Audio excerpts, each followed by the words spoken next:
On débarque à Sucre, la capitale constitutionnelle de la Bolivie. Le timing est parfait. C'est une journée où les voitures n'ont pas le droit de circuler dans la ville. Le calme de la campagne, mais avec un décor un peu plus électrique. Notre guide nous amène pour un tour d'histoire. 500 ans plus tôt, les conquistadors débarquaient en Bolivie. En s'alliant avec les locaux, les chakras, ils arrivèrent à vaincre les Incas de la région. En leur faisant les travaux forcés pour construire les édifices et en les contraignant à leurs lois, très rapidement, les conquistadors imposèrent leur suprématie. Dans la vieille ville, on ne voit que de l'architecture colonialiste.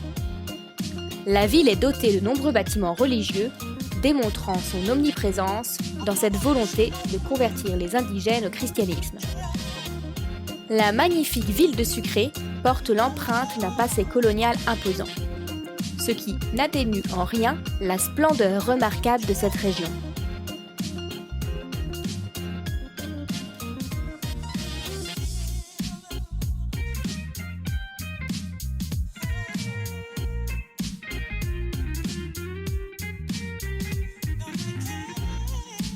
Nous clôturons cette visite en douceur, avant de continuer vers une ville encore plus marquée par son histoire.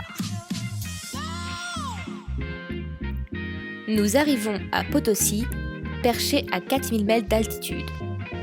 Potosí, une ville qu'on avait bien hâte de visiter pour son histoire hors norme.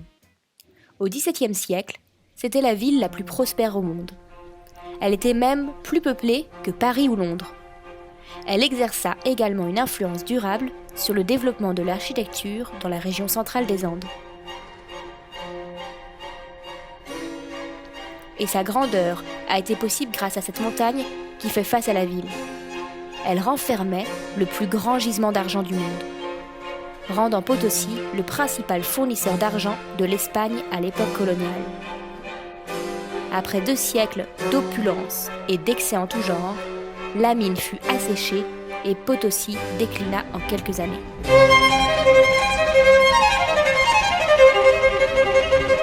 Lorsque les colons l'ont rendu à l'État bolivien, au moment de l'indépendance en 1825, la mine ne produisait plus que 100 grammes de minerai en mélange, argent, zinc, plomb et étain, pour 1 tonne de matière extraite. Sachant qu'entre le XVIe et le XVIIIe siècle, elle produisait 800 kg d'argent pur pour 1 tonne de matière extraite. Aujourd'hui, 30 000 mineurs y travaillent tout de même.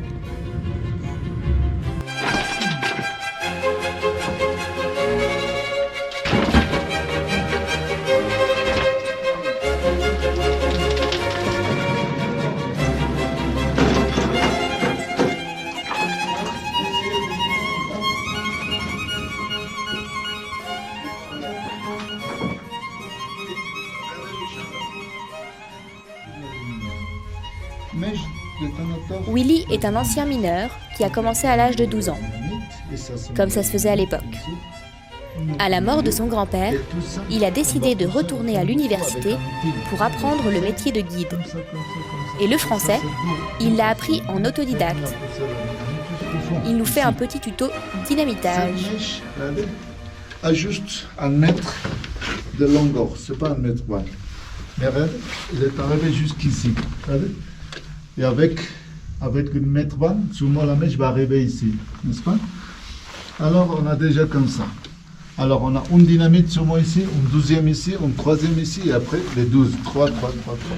30-40 secondes pour allumer et presque 3 minutes pour courir. À 5 mètres ou 80 mètres comme ça. Et là-bas, j'attends pour écouter et compter les explosions pour être sûr que tout a explosé. Boum, boum, boum, boum, 12. Après, on attend juste la ventilation. Ça dépend de la profondeur. On attend 2, 3, 4 heures, etc. C'est un travail très difficile à exercer et les mineurs en tirent une grande fierté. Ainsi, ils nous donnent accès à leur monde et on les remercie en donnant boissons et gâteaux à ceux qu'on rencontre sur notre chemin. C'est un monde très machiste, où une hiérarchie est à respecter. Les débutants ramassent le minerai,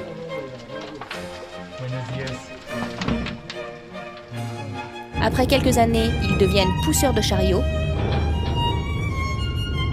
puis assistants perforateurs, et avec beaucoup d'expérience et de volonté, perforateurs. Seul le perforateur manie la dynamite pour ouvrir les voies. Il est très respecté dans le milieu.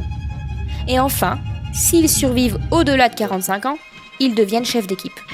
Et oui, la quantité de poussière inhalée diminue drastiquement la durée de vie des mineurs. Afin de s'assurer de la générosité de la mine, ils rendent régulièrement hommage au diable.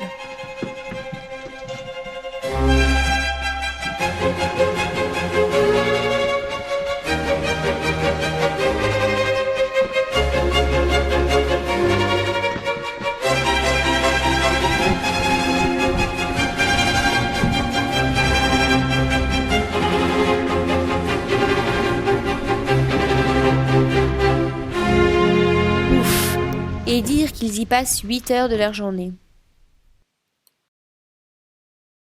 Après cette visite éprouvante, en compagnie de notre groupe de Français nouvellement constitué, nous continuons à suivre le cheminement des minerais boliviens. Nous voici à Uyuni.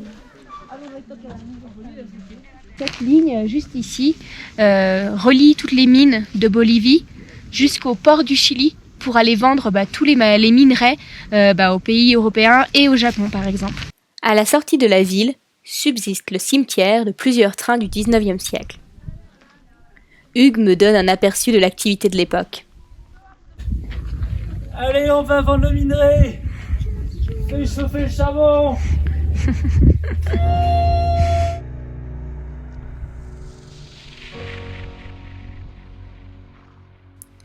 On est parti pour une semaine inoubliable dans le parc d'Uyuni. Comme débarquer sur une autre planète, 10 000 km² de sel s'étalent devant nous.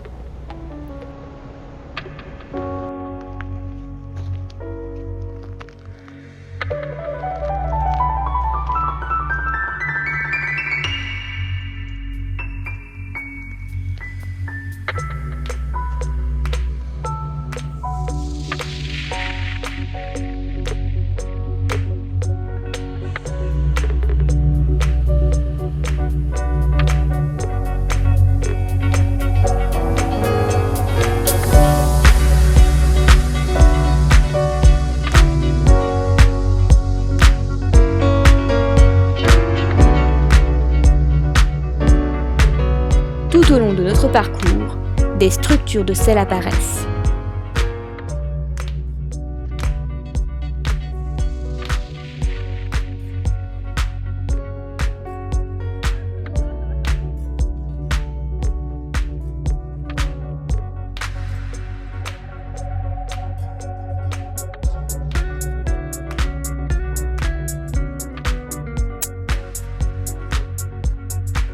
Encore plus étonnant, l'île Inkawasi et ses cactus millénaires semblent flotter au milieu de cette immensité.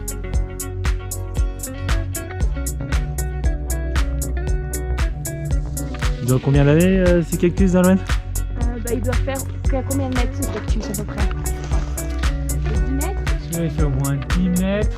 Donc sachant qu'un cactus pousse de 1 cm par an, Il a 1000 ans. C'est dingue ça?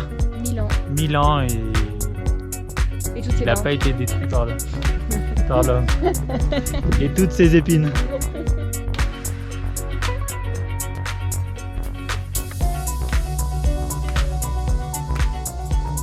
Confiado en mi persona y yo también quiero fundar en este momento.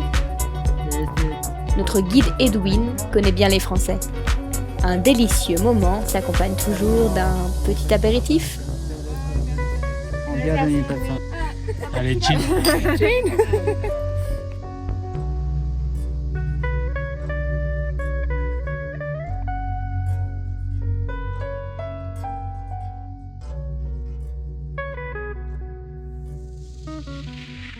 Cette dernière partie offre un peu plus de légèreté au voyage.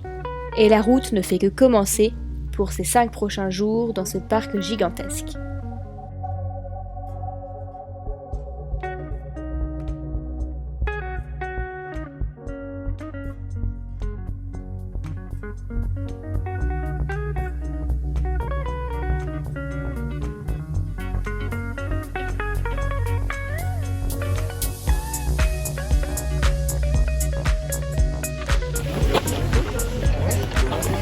Et oui, on est partout.